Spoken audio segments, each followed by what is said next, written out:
இப்போ பாடினது ஊத்துக்காடு ஸ்ரீ வெங்கட சுப்பையர் அவருடைய கம்போசிஷன். அடுத்து பாட போகிறது இங்கே வந்தால் பாடாமல் எப்படி இருக்க முடியும் அப்படிங்கிற மாதிரி ஒரு கீர்த்தனை, எல்லாருக்கும் ரொம்ப மனசுக்கு பிடிச்ச ஒரு கீர்த்தனை. அடுத்து ஞானசம்பந்தர் பதிகம் பாடிட்டும் அந்த பாட்டை ஃபஸ்ட்டு பாடு.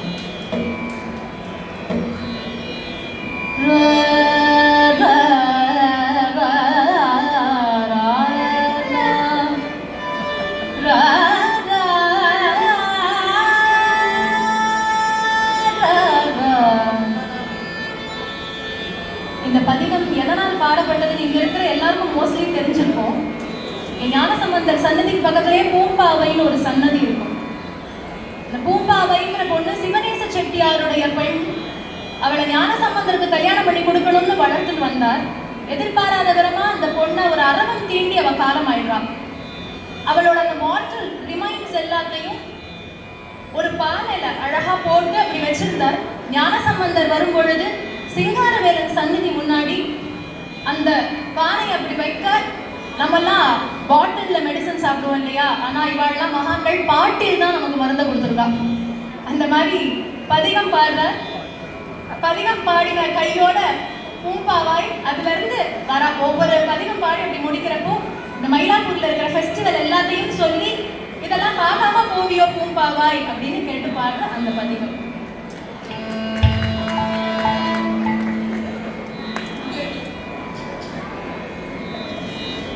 மட்டிட்ட புன்னையல் காணல் மடமயிலை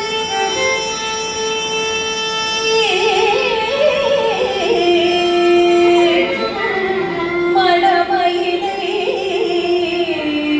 மயிலை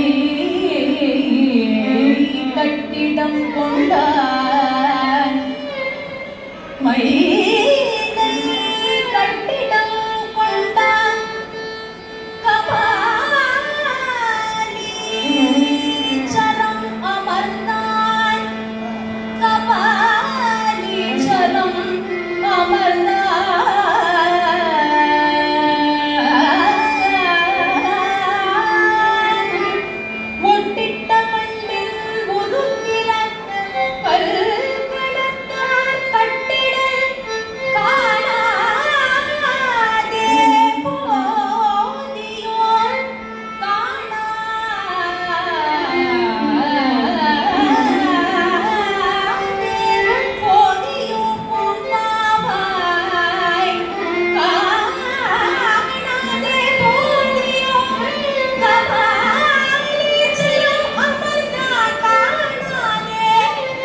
இறைவனை நம்